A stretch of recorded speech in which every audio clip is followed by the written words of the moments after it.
పిఠాపురంలో పవన్ కళ్యాణ్ పోటీ చేస్తున్నారు, పక్కన గీత పోటీ చేస్తుంది. ఎవరు గెలుస్తారు అనుకుంటున్నారు? 100కి 1000 రెట్లు కూడా పవన్ కళ్యాణ్ గెలుస్తాడండి. పవన్ కళ్యాణ్ అనే వ్యక్తి గెలిస్తే పిఠాపురం 1000 రెట్లు డెవలప్ అవుతుందని మళ్ళీ ఒక 20 years వరకు చూడక్కర్లేదండి. పవన్ కళ్యాణ్ అనే వ్యక్తిని ఓడించుకుంటే పిఠాపురం ప్రజలు వాళ్ళ చేతులారా అన్యాయం చేసుకున్న వాళ్ళు అవుతారండి. అదనమాట.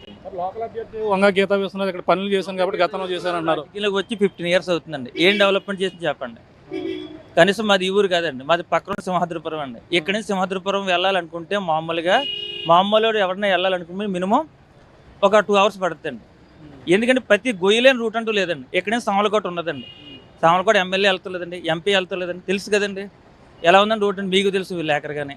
మరి ఏం డెవలప్ చేశారండి? ఫ్లైఓవర్ గురించి పిఠాపురం ప్రజలు ఎన్నాళ్ళు బట్టి పోరాడుతున్నారండి.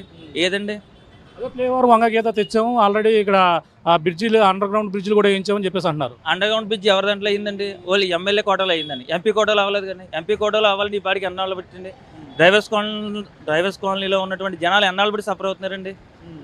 నా మటుకు నాకు డ్రైవర్స్ కాలనీలో సైట్ ఉన్నదండి. ఇల్లు కట్టుకుందాం అనుకుంటున్నాను, ఫ్లైఓవర్ లేక కట్టుకుంటలేదండి. నేను 30 kilometers జర్నీ చేస్తున్నాను. 30 kilometers 15 సంవత్సరాలు బట్టి జర్నీ చేస్తున్న, రోడ్లు లేవండి, తిరగలేదు. డెవలప్మెంట్ ఏమైందండి? ఏమీ లేదండి, జీరో. గెలుస్తాడు పిఠాపురంలో పక్కగా నేను ఒక 5 లక్షల లోపల నేను బెట్ట కాస్తానండి. ఎవరన్నా వస్తాను ఓపెన్ చేయాలని నేను అంటే మీరు ఇప్పుడు మైక్ పెట్టుకున్నారు కానీ నేను కాస్తాను ఎవడమైనా సరే. మినిమం 50,000 పెంచేట్టు వస్తాను. నేను ఓపెన్ చేయాలని చేస్తున్నాను. నేను ఓన్లీ ఎలక్ట్రికల్ వర్క్ చేస్తున్నాను. నేను కోటీశ్వరునిగా లక్ష అధికారిని కదండి. మాత్రమే వేస్తారు, లేదంటే అవన్నీ నేను ఫేక్ అండి. ఇప్పుడు జనాలు మంచి కోరేవాడు కాబట్టి పవన్ కళ్యాణ్కి ఓటు వేసుకోవాలండి. నెగ్గించుకోవాలని బాధ్యత పిఠాపురం ప్రజలదండి. అది పవన్ కళ్యాణ్ ఎమ్మెల్యే అవ్వకపోయినా అతనికి ఏ ఇబ్బంది పోయి నష్టపోయేది ఏం లేదు. ఓన్లీ పిఠాపురం ప్రజలు